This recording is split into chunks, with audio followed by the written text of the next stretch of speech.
Hi, my name is Jake Schatz, and I go to Manalapan High School in Manalapan, New Jersey. This is the overview of my pharmaceutical internship located at a lab called Acon Pharma, where I am conducting research on microspheres. Microspheres are spherical microparticles that range between 1 and 1,000 micrometers in diameter. As shown in the diagram on the right, they are essentially drugs encapsulated by polymers, which are long links of smaller molecules called monomers. This polymer encapsulation protects the drugs in the microsphere. Microspheres are typically injected into the bloodstream and they are used to deliver drugs over an extended period of time to patients. Microspheres' main impact on society is, again, it's used to deliver drugs over an extended period of time for various applications in the health industry, like for patients with mental health disease. For example, patients who have Alzheimer's disease may be reluctant in taking daily pills, so they can alternatively go to the doctor once a month or once every 2 months to take an injectable shot of microspheres. How would you like it if you had to take multiple pills every day for the rest of your life? By using microspheres, patients can comfortably receive their medications every couple of months instead of dealing with pills every single day. My grandma had Alzheimer's disease when I was younger, and she inspired me to help find more optimal treatments for this horrible condition. My goals for this internship are to optimize the microsphere fabrication process by one, increasing drug encapsulation rates, which is how much drug is loaded into the microspheres, and two, make more optimally sized microspheres ranging from about 10 to 20 micrometers in diameter. To do this, I will be testing different variations of the emulsion evaporation fabrication technique used to make these microspheres.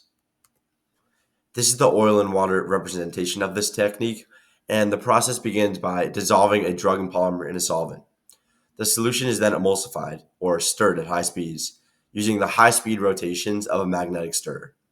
Over the next 2 to 3 days, the solvent is evaporated and the microspheres form and can be collected via centrifugation or other techniques. After making the microspheres, I first analyze the quality of them by observing the microsphere solution under a microscope. When observing the solution, I hope to find a low average size of the microspheres ranging from 10 to 20 micrometers, and I measured them using a grid on the microscope slide. I also aim to find no broken microspheres or excess drug crystals and polymer present in the solution, as these characteristics are the most optimal after microsphere fabrication. After analyzing the microspheres under a microscope, I used a spectrophotometer to calculate the microsphere's drug loading efficiency.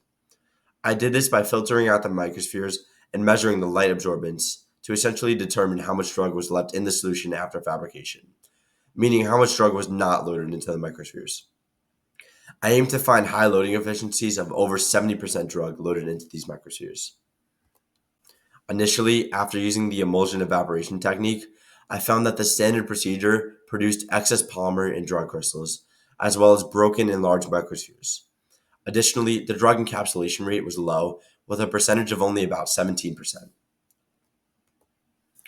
To optimize the fabrication process, I began testing various polymer to drug ratios used.